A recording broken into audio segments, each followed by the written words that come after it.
believe in human possibility, human potential, and I think that one of our biggest limiting beliefs is the belief of how limited we really are.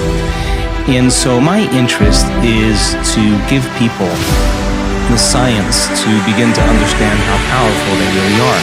And I think that science really is the language that does that really well. And the new sciences like quantum physics and neuroplasticity, neuroscience, neuroendocrinology, psychoneuroimmunology, the mind-body connection, epigenetics, all of those sciences point the finger at possibilities. So I want to create a language for people from a philosophical or theoretical standpoint for them to begin to understand what's possible. But then I want to be able to have those people begin to wire that information in their brain completely, because learning is making new connections right in the brain.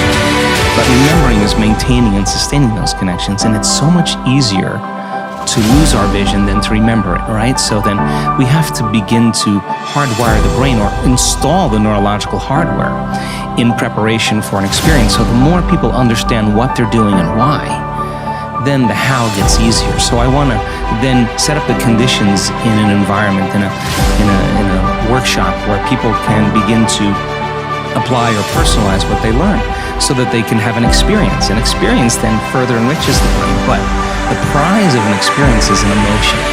And once you start feeling unlimited, once you start feeling abundant, once you start feeling worthy, now you're teaching your body chemically to understand what your mind has intellectually understood. So knowledge is for the mind and experiences for the body, and people begin to embody the truth, that philosophy. Now if they can repeat it over and over again, it'll become innate in them, it'll become natural, second nature, it'll become easy. You begin to master that philosophy. So I want people to begin to understand that thoughts are very powerful, feelings drive our thoughts, and that they can begin to create a better life for themselves once they understand some of these principles.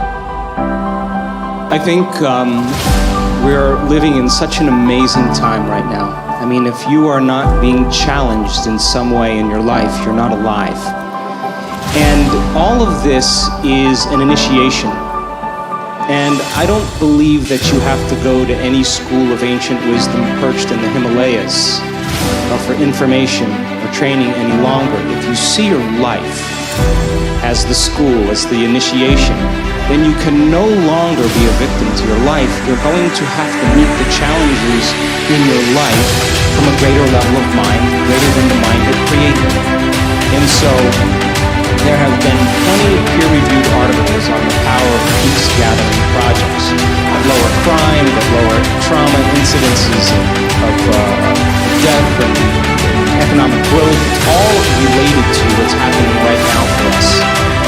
And it's not enough, though, for us to just focus on peace and expect the world to change, because in the peace-gathering projects, when the event was over, a lot of the crime and violence returned back to its ceiling level again.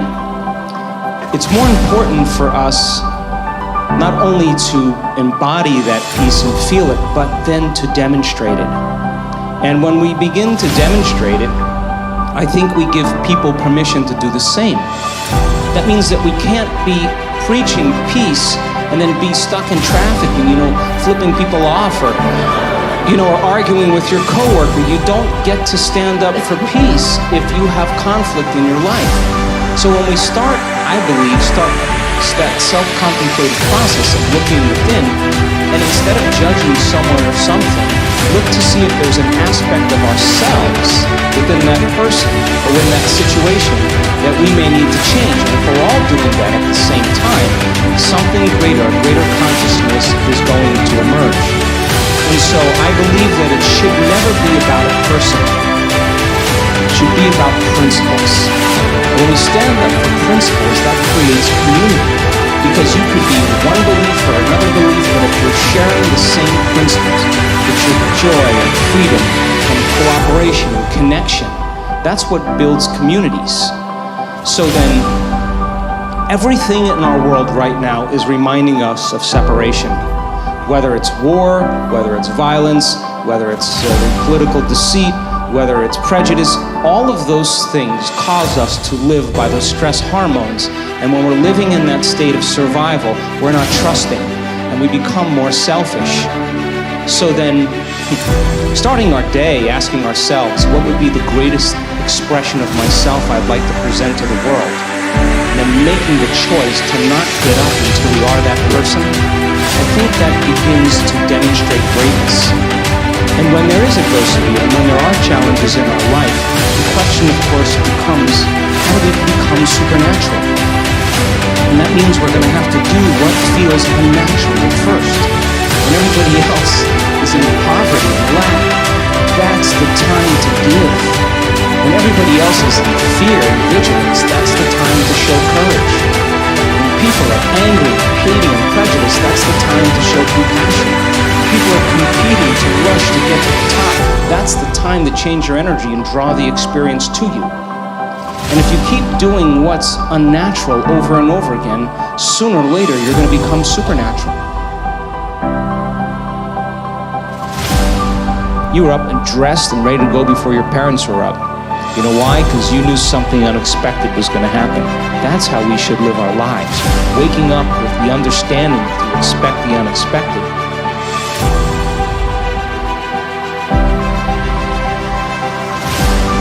We have a huge frontal lobe, and it's 40% of our entire brain.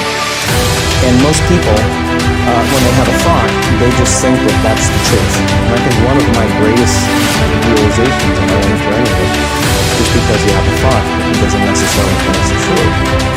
So if you think 60 to 70,000 thoughts in one day, and 90% of those thoughts are the same thoughts as the day before, and you believe that your thoughts have something to do with your destiny, your life's not going to change very much, because the same thought leads to the same choice, the same choice leads to the same behavior produces the same experience, and the same experience produces the same emotion. And so then, the act of becoming conscious of this process to begin to become more aware of how you think, how you act, and how you feel. It's called metacognition. And so then, why is that important? Because the more conscious you become of those unconscious states of mind and body, the less likely you're going to go unconscious during the day. And that thought is not going to slip by your awareness unchecked, because it means to know thyself. The word meditation means to become familiar with. So as you become familiar with the thoughts, the behaviors, and the emotions of the old self, you're retiring that old self. As you fire and wire new thoughts and condition the body into a new emotional state, if you do that enough times, it will begin to become familiar to you. So it's so important, just like a garden. If you're planting a garden, you gotta get rid of the weeds. You gotta take the plants from the past year, you gotta pull them out. The rocks that sift to the top, like our emotional blocks, that have to be removed. The soil has to be tenderized and broken down. You have to make room to plant in your garden. So primarily, we learn the most about ourselves and others when we're uncomfortable. Because the moment you move into that uncomfortable state, normally a program jumps in. And that program jumps in is because the person doesn't want to be in the present moment and engage it consciously.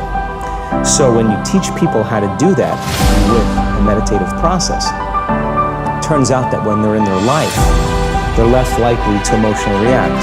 They're less likely to be so rigid and believe the thoughts they were thinking. They're more aware of when they go unconscious back into a habit, and that is what starts the process of change. And so we have to unlearn before we relearn. We have to break the habit of the old self before we reinvent the new self. We have to clean synaptic connections and sprout new connections. We have to unfire, unwire, refire, and rewire, and unmemorize emotions that are stored in the body, and recondition the body to the mind and to the emotion, reprogram and reprogram. That's the act. It's a two-step process. Yeah, I like the way that you call that out as an action. There's another thing you said that's really powerful about how insights themselves are essentially inert. They don't do anything. What then do we do with an insight? How do we take a breakthrough moment and make sure that it's not just a breakthrough moment? I guarantee people watching right now are having like 100 aha moments.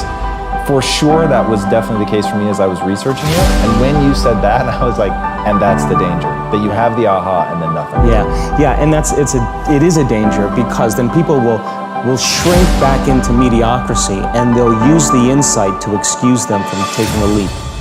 They'll say, yeah, I have a chemical imbalance in my brain. Yeah, my father was really overbearing. He was a perfectionist. That's why I am the way I am. You know, people, they come up with stuff to excuse themselves. The insight is actually giving them permission to stay limited. And it's an amazing idea, because they'll say to you that they really want to get over their anxiety.